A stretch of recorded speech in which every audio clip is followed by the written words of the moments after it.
বন্ধুরা, ডাইনির এটা সেকেন্ড পার্ট। তোমরা যদি প্রথম পার্টটা না দেখে থাকো অবশ্যই দেখে আসবে এবং ভিডিওটা ভালো লাগলে চ্যানেলটিকে সাবস্ক্রাইব করে আমাদের পাশে থাকবে। তো আমরা সেকেন্ড পার্টে দেখতে পাই বউটা নদীতে সঞ্জীবের দিকে তাকিয়ে আছে। সুজয় বুঝে যায় যে এটা কোনো বউ নয়, আসলে একটা ডাইনি।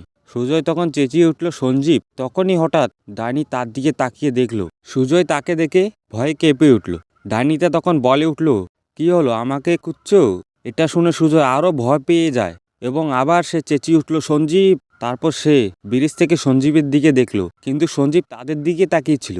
আসলে সেও বুঝে গিয়েছিল এটা কোনো বউ নয়, আসলে একটা ডাইনি। সুজয় মনে মনে ভাবতে লাগলো, এই ডাইনি আমাকে মেরে ফেলবে এবং ছিঁড়ে ছিঁড়ে খেয়ে ফেলবে, কারণ আমি একলা এই ডাইনির জালে ফেসে গেছি। তখন ডাইনি বলে উঠল, ভয় পেও না, আমি তোমাকে নয় ওকে নদীতে নিয়ে যাব।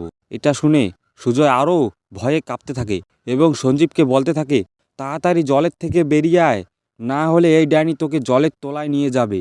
এটা শুনে সঞ্জীব সেখানেই থেমে যায়, কারণ সে বুঝে গিয়েছিল সে আর জল থেকে বেরোতে পারবে না, কারণ সে নদীর মাঝামাঝি ছিল। আর সে চেঁচিয়ে উঠল, ভাই আমাকে বাঁচা।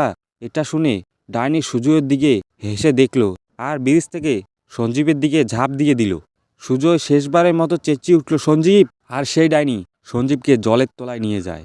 এটা দেখে সুজয় বিশ্বাস করতে পারছিল না।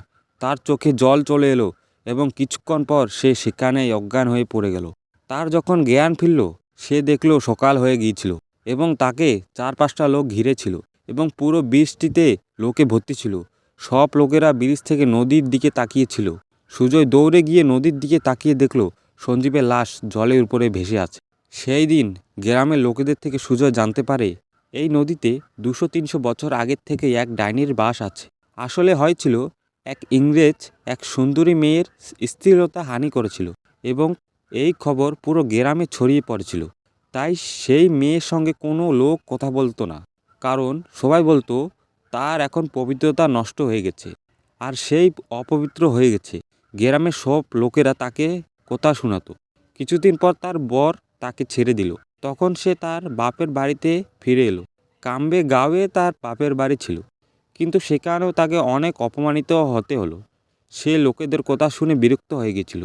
এই কারণে সে এক পূর্ণিমার রাতে সেই ব্রিজ থেকে আত্মহত্যা করে ফেলে এবং ডাইনি হয়ে যায়। এবং প্রত্যেক পূর্ণিমার রাতে যে সে ওই ব্রিজের উপর আসতো, সে তাকে এইভাবে মেরে ফেলতো।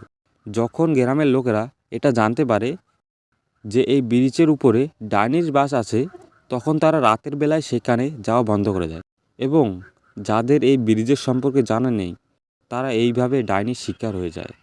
তো বন্ধুরা, ডাইনির সেকেন্ড পার্ট আজকে সমাপ্ত হলো। তো ভিডিওটা যদি ভালো লাগে তোমাদের, তো অবশ্যই সাবস্ক্রাইব করে আমাদের পাশে থাকবে। ধন্যবাদ।